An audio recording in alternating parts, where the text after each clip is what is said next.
அன்பான தேவனுடைய பிள்ளைகளே, இந்த நாளிலே தேவ சமூகத்தில் இருந்து முக்கியமான காரியத்தை நாம் ஆராய வேண்டிய காலகட்டத்தில் நாம் இருக்கிறோம். முக்கியமான காரியம் என்ன காரியம்னாக்கா, நிறைய பேர் இன்னும் இந்த உலகத்திலேயே இருக்கணும் அப்படின்ற எண்ணத்தோடயே வாழ்கிறவங்க நிறைய பேர் இருக்கிறாங்க. அதுலேயும் கிறிஸ்தவர்கள் தேவனை அறியாதவங்க இருக்கிற சந்தோஷத்தை காட்டி அவங்களுக்கு என்ன இன்னும் இந்த உலகத்திலேயே இருக்கணும்னு ஆசைப்படுறாங்க. அல்லேலூயா. இதுதான் கிறிஸ்தவர்கள் செய்கிற ஒரு மிகப்பெரிய தவறு. பிரியமானது, கிறிஸ்தவர்கள் என்ன நினைக்கிறேன்னா, நான் இன்னும் இந்த பூமியிலே இருக்கணும்னு நினைக்கவே கூடாது. பிரியமான சீக்கிரமா வாங்காண்டவர். ஏன்னா வருகை உண்டான அடையாளம் எல்லாம் வந்துச்சு பாருங்க. மழை வர்றதுக்கு எல்லாம் எதிர்பார்த்துன்னு இருக்கிறாங்க. மழை வரல. ஆனா என்ன வருது? மேகம் வருது, கர்த்தருக்கு ஸ்தோத்திரம். உடனே ஒரு காத்து அடிக்குது, இடி இடிக்குது, மழை நின்று போகுது. திரும்பவும் மேகம் வருது, மழை வரும்னு எதிர்பார்த்துக்கிட்டே இருக்கிறாங்க. திடீர்னு இடி இடிக்குது, ஒரு பெரிய காற்று வருது, மேகத்தை கலைச்சி போயிட்டு மழையே வராது. அப்படி இருந்தால் எப்படி இருக்கும் நம்ம யோசித்து பாருங்களேன். அதே மாதிரி தான் ஏசப்பாவுடன் என் பிள்ளைங்க எதிர்பார்த்திருக்க மாட்டுறாங்களே என் வருகைக்காக. அல்லேலூயா. நான் வரணும்னு ஆசைப்படுறாராம். ஏசப்பா கிட்ட பிதா கிட்ட தான் சொல்கிறாராம், அவருடைய வலது பாசில் அமர்ந்திருக்கிற இயேசு கிறிஸ்து நான் சீக்கிரம் போகணுன்றாரு. இங்கே வந்து நம்மளை கூட்டிகிட்டு போயிடணும்னு அவருக்கு ஒரு ஆசை. அவர் தான் சொன்னார், இல்லை நீ பாதப்படி உட்காரு, உன் பாதப்படி ஆக்கி கொண்டு விசுவாசை கொண்டு வந்து போடும் வரைக்கும் நீ உட்காருன்ட்டார். அதனால அவர் தாமதிச்சு கொண்டிருக்கிறார். நாம் எவ்வளோ எழுப்பி பிரகாசிச்சு தேவ பிரசன்னத்தில் இருந்து நல்லா துதிச்சு பாடி எல்லாருக்கும் தேவனை குறித்து அறிக்கை செய்து விசுவாச கட்டி பாதாளத்தில் தள்ளி கொண்டு வந்து எங்கே சேர்க்கணும்? ஆண்டுடைய சமூகத்தில் பாதப்படியில் கொண்டு வந்து போடணும். ஏசப்பா பாதத்தில். அதை தான் விரும்புகிறேன். அப்படி பொருள் என்னன்னாக்கா, சீக்கிரம் வாங்க எங்களை கூட்டிகிட்டு போகணும்னு அர்த்தம். அல்லேலூயா. அப்படிதாங்க நம்ம கேட்கணும் ஆண்டவரே. நீங்கள் மத்தேயு புத்தகத்தில் பார்த்தீங்கன்னா 25வது அதிகாரம் அதில் 31வது வசனத்தை நான் வாசிக்கிறேன், கேளுங்க. கர்த்தருக்கு ஸ்தோத்திரம். அன்றியும் மனுஷகுமாரன் தமது மகிமை பொருந்தியவராய், பார்த்தீங்களா எப்படி இருக்கிறாரா? மனுஷகுமாரன் இயேசு கிறிஸ்து தமது மகிமை பொருந்தியவராய் சகல பரிசுத்தவான்ல கூட வரும்போது, மகிமை பொருந்தினவராய் எப்படி வரப்போறாராம்? சகல பரிசுத்தவான்களோடு கூட அங்கிருந்து வானத்துல வந்து இறங்கி வரப்போறாராங்க. தமது மகிமையுள்ள சிங்காசனத்தின் மேல் வீட்டிருப்பார். ராஜாதி ராஜாவாய் இறங்கி வருவார். அல்லேலூயா. எப்படி இருக்கும் யோசித்து பாருங்க. வானத்தில் அப்படியே பார்க்கும்போது ராஜாதி ராஜா சிங்காசனத்துல, அவருடைய சிங்காசனம் எப்படி இருக்கும்? உலகத்துக்குரிய சிங்காசனமாக இருக்கும். அல்லேலூயா. நிறைய பேர் பார்த்தீங்கன்னா அந்த திருமண நாளில் பார்த்தீங்கன்னா அவங்க உட்கார்ற அந்த ஆசனத்தை வந்து எப்படி ஜோடிச்சிருப்பாங்கன்னா, ஒரு சிங்காசனம் மாதிரி ஜோடிச்சிருப்பாங்க. சாதாரண உட்கார்ற சேரை காட்டிலும் அது கொஞ்சம் அந்த ஆசனம் கொஞ்சம் வெல்வெட்லாம் போட்டு கொஞ்சம் அப்படி அந்த ஜிகினாலாம் போட்டு உட்கார வச்சுருப்பாங்க. அதில் உட்காரும்போது ஒரு கெட்டப் கிடைக்கும். மாப்பிள்ளை பெண் உட்காடுறாங்க அப்படின்னு. அது இல்லையா? அதை போல் அந்த மாதிரி சிங்காசனம் இல்லைங்க. பரலோகத்திலேருந்து வரப்போகுது சிங்காசனம். எப்படி இருக்கும் யோசித்து பாருங்க. அதை டெஸ்ட் பண்ணி கூட நம்மளாம் பார்க்கணும். அல்லேலூயா. அதை தியானிச்சு கூட நம்ம அறிய முடியாது. அப்பேற்பட்ட ஒரு சிங்காசனம் மேலே வரப்போகுது. அந்த சிங்காசனம் யார் அமர்ந்திருக்க போறா? மகிமை பொருந்தினவராய் தேவனுடைய குமாரன் அமர்ந்திருக்க போகிறார். அதுவும் சும்மா வர மாட்டாரு. கூட யார் வருவாரு? சகல பரிசுத்தவான்களுக்கு பரிசுத்த தேவ தூதர்களோடு கூட வருவார். கேராபீன்களும் வருவாங்க கூட. அப்படியே இறங்கி வானத்திலிருந்து இறங்கி வருவாங்க. எப்படி இருக்கு யோசிப்பாங்க. ராக்கெட்டை இறங்கி வர மாதிரி இருக்கும். அல்லேலூயா. பிரகாசத்தோடு இறங்கி வருவார். கர்த்தருக்கு ஸ்தோத்திரம். நீங்க இன்னொரு வசனம் பார்த்தீங்கன்னா, வேத புத்தகத்தில் வெளிப்படுத்துகிற விசேஷம் அதில் 14வது அதிகாரத்தில் ஒரு வசனம் சொல்லப்பட்டிருக்கிறது. வெளிப்படுத்துகிற விசேஷத்தில் கர்த்தருக்கு ஸ்தோத்திரம் 14வது அதிகாரத்தில் 14வது வசனம் சொல்லுது பாருங்க. கர்த்தருக்கு ஸ்தோத்திரம். பின்பு நான் பார்த்தபோது, யாரை? யோவான் பார்த்து கொண்டிருக்கிறார். தரிசனம் அவருக்கு கிடைக்கிறது. பார்த்தபோது இதோ வெண்மையான மேகத்தையும், நீங்க கொஞ்சம் கெஸ் பண்ணி பாருங்க, அப்படியே ஒரு ஒயிட்டா ஒரு மேகம் வருது. அந்த மேகத்தின் மேல் மனுஷகுமாரனுக்கு ஒப்பானவரான தமது சிங்காசனத்தின் சிரசின் மேல் பொற்கிரீடத்தை தனது கையிலே கருப்புள்ள அறிவாலயமுடைய ஒருவர் காத்திருக்க அவர் உட்கார்ந்திருக்கிறதையும் கண்டேன் என்று சொல்லுவார். அல்லேலூயா. இப்படிப்பட்ட ஒரு சீன் பாருங்க, வெண்மையான ஒரு மேகம். அந்த மேகத்துல மனுஷகுமாரனுக்கு ஒப்பானவராய், ஆண்டவராக இயேசு கிறிஸ்துவுக்கு ஒப்பானவராய்னா நம்ம அவர் பார்த்தது இல்லை, அதனால தான் ஒப்பானவராய் சொல்லப்படுகிறது. அல்லேலூயா. மனுஷகுமாரன் தான் ஒப்பானவராய் தமது சிரசின் மேல் பொற்கிரீடத்தையும். அல்லேலூயா. நம்மளே கிலோவா மாட்டிக்கணும்னு ஆசைப்படுறோமே கோல்ட. அவர் சிரசுல எப்பேற்பட்ட ஒரு அவருடைய ஹேண்ட்ஸம் எப்படி இருக்கும், வானத்துக்கும் பூமிக்குமான தேவன்னா அவர் எப்படி இறங்கி வருவார் கொஞ்சம் யோசிச்சு பாருங்க. வானம் அவருக்கு சிங்காசனம், பூமி அவருக்கு பாதபடினா அவர் ஏற்றினா எப்படி இருக்கும். அவர் தலையில பொற்கிரீடம் தடிக்கப்பட்டிருக்குதுன்னா அது எப்படி இருக்கும் யோசிச்சு பாருங்க. அல்லேலூயா. பொற்கிரீடம் தடிப்பது தன் கையிலே கருக்குள்ள அறிவாலயம் உடைய. அல்லேலூயா. அறிவாள், பெரிய அறிவாளோட வருவார் அவர். கர்த்தருக்கு ஸ்தோத்திரம். எப்படி இருக்கும் யோசிச்சு பாருங்க. அறிவாள்லாம் என்னன்னு கேட்டிங்கன்னா, கதிரெலாம் அறுப்பாங்க பார்த்தீங்கன்னா, வளையமா இருக்கும், அதுக்கு வசதியாக இருக்கும், வெட்டினா அப்படி தனியாக ஓடணும்.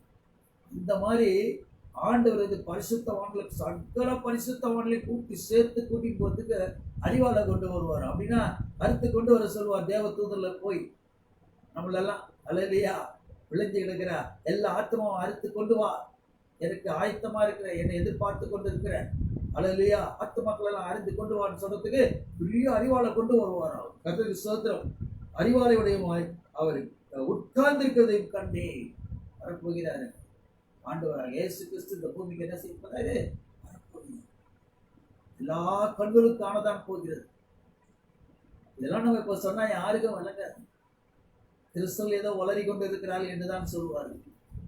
அல்லேலூயா. அதே 3வது அலை வருது, 4வது அலை வருதுனாக்கா எல்லாம் நம்பிடுவாங்க.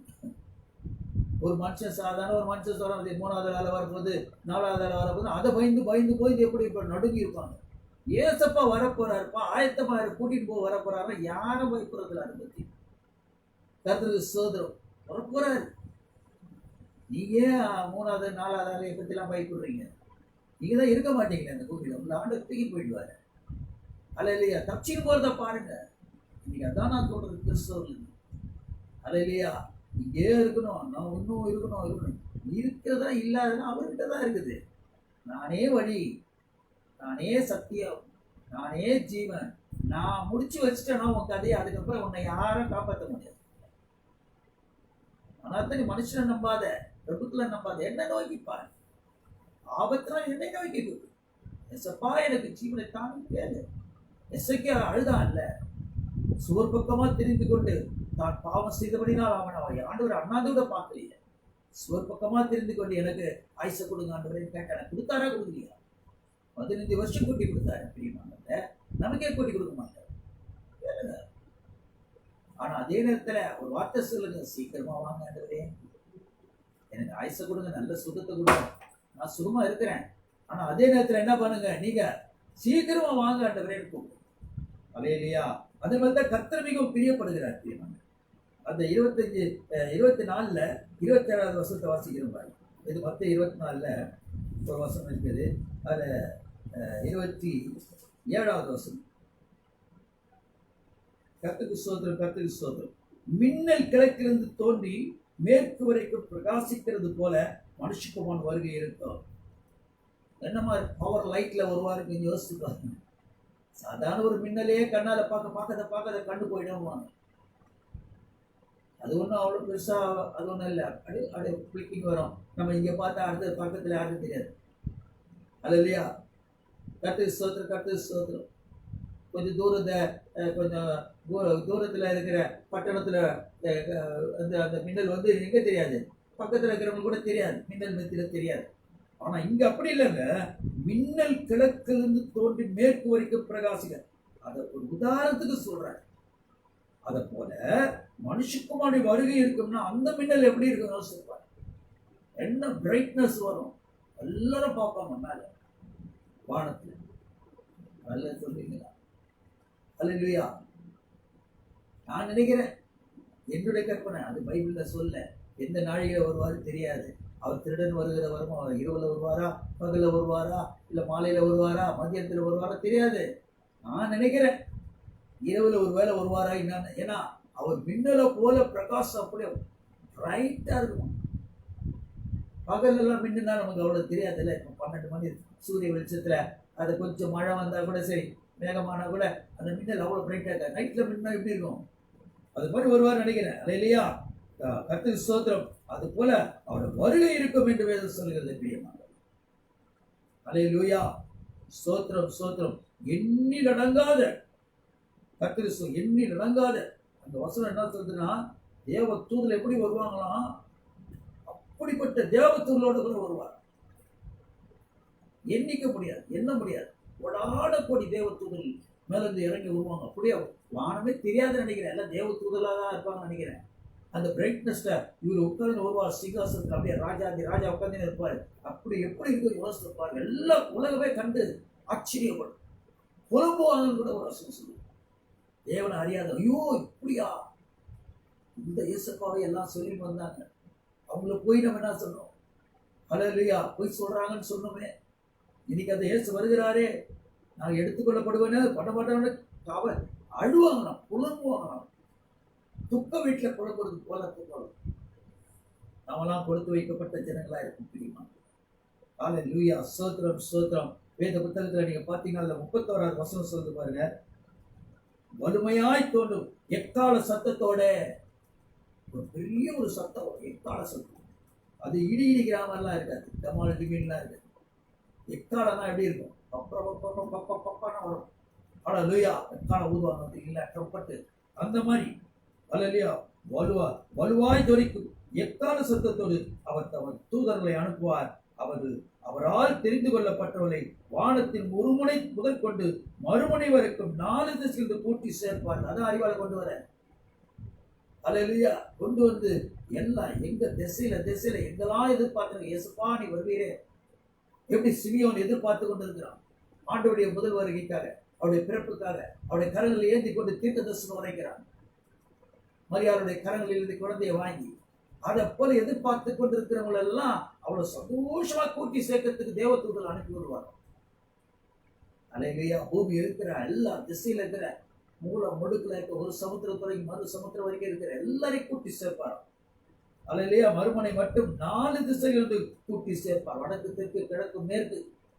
அல்லேலூயா. எல்லா இடங்களிலும் உள்ள தேவதூதர்கள் போய் என்ன பண்ணுவாங்களாம், அறுத்து கொண்டு வருவாங்க. கர்த்தருக்கு ஸ்தோத்திரம். நம்மளாம் பார்க்க மாட்டாங்களான்னு நினைக்கிறீங்களா? இல்லைங்க. ஆண்டவர் வானத்தை எடுத்துக்கொள்ளப்படும் போது எல்லா கண்களும் அதை கண்டது பிரியமாக. எல்லா கண்களும் அதை கண்டது. அப்போஸ்தலர் நடவடிக்கை புத்தகத்தில் அதை பத்தி ஆண்டவர் சொல்கிறார். அப்போஸ்தலர் நடவடிக்கை புத்தகத்துல நீங்க பாத்தீங்கன்னா 1வது அதிகாரத்துல ஒரு வசனம் சொல்லுங்க. 11வது வசனத்தை நாம் எடுத்து வாசிப்போம். அதை தெரிஞ்ச வசனம், யதார்த்த தெரிஞ்ச வசனம் வாசிச்சிருப்பீங்க. 11. கலிலேயராகிய மனுஷரே, நீங்க எங்க பார்த்து கொண்டு இருக்கிறீங்களோ, அல்லேலூயா, எந்த இடத்துல நீங்க உட்கார்ந்து இருக்கிறீங்களோ அந்த இடத்துல இருக்கிற மனுஷரேன்னு உங்களை கூப்பிடுறாரு. இது கலிலேயாவில் சம்பவித்ததுனால கலிலேயா மனுஷரேன்னு கூப்பிடுறாரு. நீங்க எந்த திசையில இருந்து எந்த இடத்துல இருந்து நீங்க பாக்குறீங்க எனக்கு தெரியாது. ஆனா நீங்க பார்க்கிற இடத்துல இருக்கிற உங்களை பார்த்து கூப்பிடுறாரு. அல்லேலூயா. இப்ப நான் ராயபுரத்துல இருக்கிறேன். உடனே என்ன சொல்றாரு, ராயபுரத்து மனுஷனே அப்படின்னு கூப்பிடுவாரு. அல்லேலூயா. அதை போல கூப்பிடுறாரு. கலிலேயா மனுஷரே, நீங்கள் ஏன் வானத்தை அண்ணாந்து நின்று கொண்டு இருக்கிறீர்கள்? உங்கள் இடத்திலிருந்து வானத்துக்கு எடுத்துக் கொள்ளப்பட்ட இந்த இயேசுவானவர் எப்படி உங்கள் கண்களுக்கு முன்பாக வானத்துக்கு எழுந்தருளி போனாரோ. எல்லாம் பாக்குறாங்க. ஆண்டவர் அப்படியே வானத்துக்கு போறத, அவர் உயிர் தெரிந்த போது, அவர் இங்கிருந்து எழுந்து பரலோகத்துக்கு போகும்போது எல்லாருக்கும் தரிசனம் கொடுத்துட்டு, 500 பேருக்கு மேல அவர் எல்லாருக்கும் தரிசனம் கொடுத்துட்டு அவர் என்ன பண்றாரு, மேல போறாரு. போகும்போது எல்லாம் பாக்குறாங்க. அந்த கலிலேயாவில இருந்து ஜனங்க பாக்குறாங்க. அப்பதான் தேவதூதன் வந்து சொல்றாங்க, நீங்க பார்க்கிறீரோ அப்படியே மனுஷன் மறுபடியும் வருவார். ஏங்க எடுத்துக்கொள்ளப்பட்ட போது நம்மள மாதிரி மனுஷன் தான் கண்ணில் பார்த்துக்கிறான். அதே போல நம்ம கண்ணால திரும்பி பார்ப்போம், அவர் வானத்திலிருந்து இறங்கி வருகிறதையும் பார்ப்போம். நல்ல சொல்லுங்க. அல்லேலூயா. ஏன்னா இங்க கலிலேயா மனுஷரேன்னு சொன்னாரு. ஏன்னா அந்த இடத்துல தான் அவங்க பார்த்தாங்க.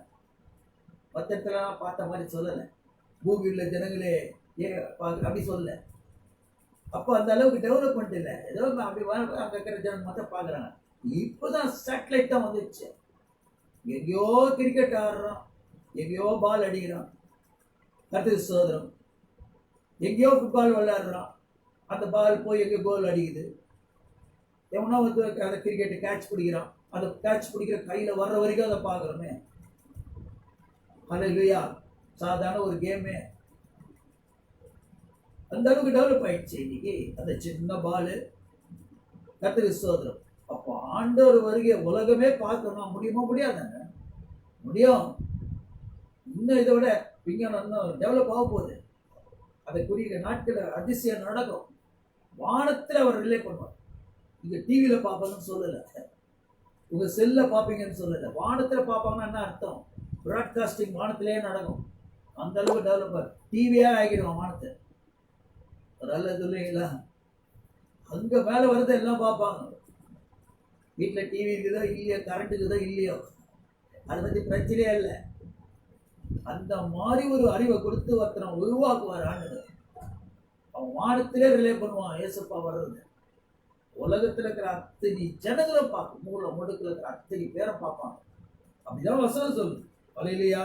அப்படியே மறுபடியும் வானத்திலிருந்து அவர் இறங்குவார். அல்லேலூயா. வெளிப்படுத்துற விசேஷத்துல 1வது அதிகாரத்துல ஒரு வசனம் இருக்குது. வெளிப்படுத்துற விசேஷம் 1வது அதிகாரம் அதில் 7வது வசனத்தை வாசி. எடுத்தவங்க எனக்கு முன்னாடி எடுத்தவங்க நீங்க வாசிக்க. அல்லேலூயா. வாசித்து பாருங்க. ஏன்னா ஆண்டுடைய வசனத்தை நம்ம தியானிக்கிறதுல அவ்வளோ ஒரு சந்தோஷம் தெரியுமானது. வெளிப்படுத்துற விசேஷம் 1வது அதிகாரம் 7வது வசனம் சொல்கிறது, இதோ மேகங்களுடனே வருகிறார், கண்கள் யாவும் அவரை காணும். பார்த்தீங்களா? எல்லா கண்களும் பார்க்கணும். மேகங்களோட கூட வருகிறார். அவரை குத்தினவர்களும் அவரை காண்பார்கள். பூமியின் கோத்திரத்தார் எல்லோரும் அவரை பார்த்து புலம்புவார்கள். அப்படியே ஆகும். ஆமே. அப்படியே ஆகும். ஆமேன்னா அப்படியே ஆகும். ஆமேனாலே அப்படி ஆகும். ஆமேன் ஆமேன்ற அப்படியே அவங்க எல்லாம் பார்க்க தான் போறாங்க. ஐயோ என்னை கைவிட்டீங்களா ஆண்டவரே, நாம அறியாம போயிட்டேனே, எல்லாம் சொன்னாங்களே, நம்ம ஏற்றுக்கொள்ளாம போயிட்டுமே கவலைப்பட போறாங்க. பிரியமான இந்த சங்கதி நடக்குமானா நடக்க போகிறது. நாமெல்லாம் பாக்கியம் பெற்றவர்கள். கர்த்தரை அறிகிற அறிவு அது ஞானத்தின் ஆரம்பம் என்று வேதம் சொல்லுகிறது. பிரியமான அப்படியா இந்த நாளிலே தேவ சமூகத்திலிருந்து சத்தியத்தை நாம் கேட்டிருக்கிறோம், இன்னும் கேட்க போறோம். இன்னும் அநேக வசனங்கள் உங்களுக்கு சொல்கிறேன். அவனுடைய வருகை குறித்து இன்னும் நான் பேச போற தொடர்ச்சியா. அல்லேலூயா. கேளுங்க. கர்த்தர் அதை கேட்டு உணருங்க. அதான் மெயின். சும்மா வசனத்தை கேட்கறது பெருசு இல்லை. 3வது அலை 4வது அலையை நம்புற மாதிரி ஏசப்பாவுடைய அலையை நம்புங்க. வரப்போற அதிசயம் நடக்க போகுது. பூமியே கண்டு புலம்ப போகுது. அல்லேலூயா. ஐயோ விஞ்ஞானிலாம் புலம்ப போறான். நான் என்னென்னத்தையோ கண்டுபிடிச்சா கடைசியில் இயேசு கண்டுபிடிக்காம விட்டேன்னா புலம்ப போறான், கைவிடப்பட போறான். இந்த பூமியில் உலகத்தில் அவன் சிக்கிக்கொள்ள போறான். சாவத்தேனாலும் அவனுக்கு வராதுங்க. அந்த மாதிரி ஒரு நிலைமை வரப்போகுது. பிரியமானவர்ல எல்லா மனுஷனும் ரோபாவா மாற போறான். பரிசுத்த ஆவியின் ஒத்தாசரு நஸ்ரேனாகிய இயேசு கிறிஸ்து நாமத்தினால இப்பொழுது இந்த சத்தியத்தை அறியட்டை ஐயாவது பிள்ளைகள் ஆயத்தமா இருக்கட்டும். இயேசு உமக்கு பயந்து இருக்கட்டும். இயேசுவை உறுதியாய் பற்றி கொள்ளட்டும். இவ்விடத்துல ஓடி வந்து சேர்ந்து கொள்ளட்டும். அப்படியா நீ செய்ய போற கிருபைக்காக நன்றி ராஜா. அல்லேலூயா. பரிசுத்த ஆவியின் ஒத்தாசருடன் நஸ்ரேனாகிய இயேசு கிறிஸ்து நாமத்தினாலே கேட்கிறோம் ஜீவனுள்ள நல்ல பிதாவே. ஆமென். ஆமென். என் ஆத்துமாவை கர்த்தரை ஸ்தோத்திரி. முழு உள்ளமே அவருடைய பரிசுத்த நாமத்தை ஸ்தோத்திரி. என் ஆத்துமாவை கர்த்தரை ஸ்தோத்திரி. அவர் செய்த சகல நன்மைகளையும் ஒரு நாளும் ஒரு பொழுது மறவாதே. ஆமென். ஆமென்.